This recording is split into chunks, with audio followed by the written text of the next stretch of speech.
अस्सलाम वालेकुम जी मेरे प्यारे प्यारे सुनने वालिओ। अज मैं ना एक लोक रंग है साडा लोक शायरी जिन्होंने सादे लोक शायरी का मतलब होंदा लोकां दी शायरी। तो वो सारे हिसाब अपना पाउंदे ने। शौके की शायरी होगी, मेरी आ गई, हाफिज दी होगी, सारी जो रल जाए ना इन्हूं लोक शायरी का नाम दिता जाता।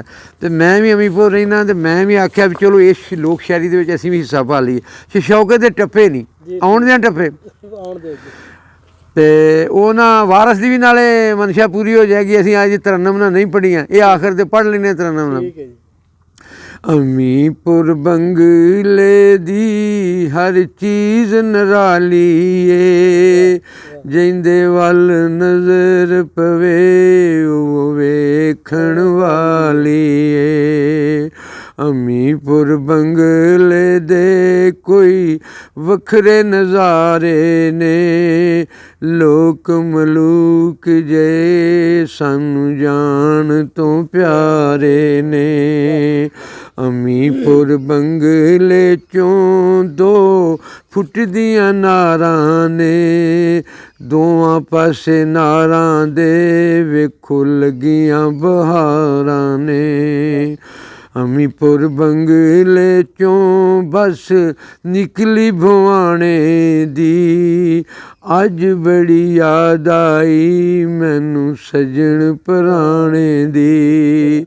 अमीपुर बंगले चों चन्योट नू कार गई, अख साडे सजना दी सानू थां ते मार गई।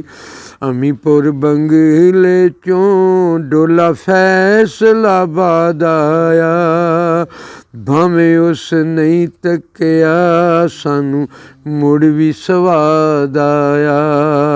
भावें उस नहीं तकिया सानू मुड़ भी स्वाद आया।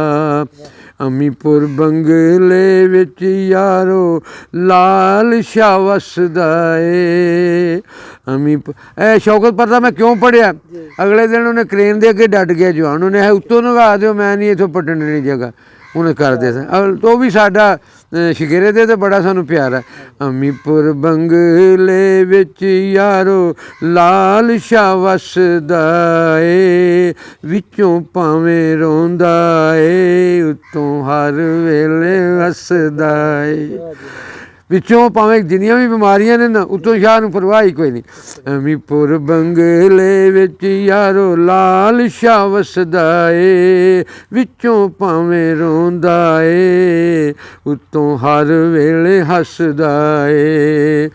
ते अमीपुर बंगले विच रहिंदा शौकत छीना ए, मुंदरी दे विच अनवर जिवें जड़िया नगीना ए। शौकत अपना नां सुन के बड़ा संडिया।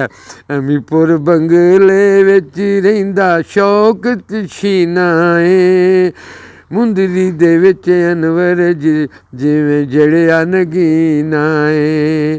अमीपुर बंगले दी हर चीज़ नराली ए, जिंदे वल नज़र पवे वो वेखण वाली ए।